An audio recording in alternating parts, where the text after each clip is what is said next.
শ্বশুরবাড়ি মধুরারি। তো এই মধু খেতে বিএনপির ভারপ্রাপ্ত চেয়ারম্যান তারেক রহমানও দীর্ঘ ২১ বছর পরে শ্বশুরবাড়ি পাড়ি জমালো। বলেন কি? হ্যাঁ গাইস, তার শ্বশুরবাড়ি হলো সিলেটে। তার শ্বশুরের নাম রিয়েল অ্যাডমিরাল মেহবুব আলী খান। তিনি ছিলেন নৌবাহিনীর প্রধান সহ তৎকালীন সরকার এরশাদ আমলের সময় সে যোগাযোগ এবং কৃষিভিত্তিক মন্ত্রী ছিলেন। বলতে গেলে হ্যাঁ, খানদানি বংশের জামাইয়ের আদরটা কিন্তু ভালো মতোই জমবে তাহলে। এছাড়াও জামাই আদর তো এলাকাবাসীও করার প্রস্তুতি নিতেছে। সিলেটে জানি তাদের প্রিয় নেতা যাবে, এই বলে একটা আনন্দ এবং ঈদ আমেজ শুরু হয়েছে। গ্রাম থেকে জেলা শহর থেকে শহর, সব জায়গায় জানি তারেক রহমানের যাওয়া নিয়ে চলছে আলোচনা এবং সবার মাঝখানে একটি আনন্দের আমেজ।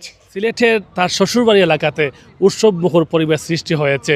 আমরা এলাকার লোকজনের সাথে কথা বলেছি, জানতে তাকে নিয়ে এলাকাবাসী করছে মসজিদে মাদ্রাসায় পিকনিক এবং কার কি সমস্যা তাও করছে লিস্ট, কারণ সবাই প্রিয় নেতাকে শোনাইতে চায় তাদের এখানকার কি কি সমস্যা আছে।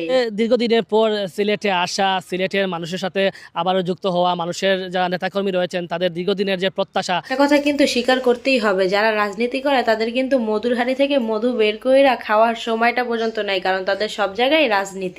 সেটা একটু ব্যাখ্যা করবে? মানি বেচারা দীর্ঘ ২১ বছর পরে যাইতেছে শ্বশুরবাড়ি, এটাও কিন্তু একটা রাজনীতিক প্ল্যান।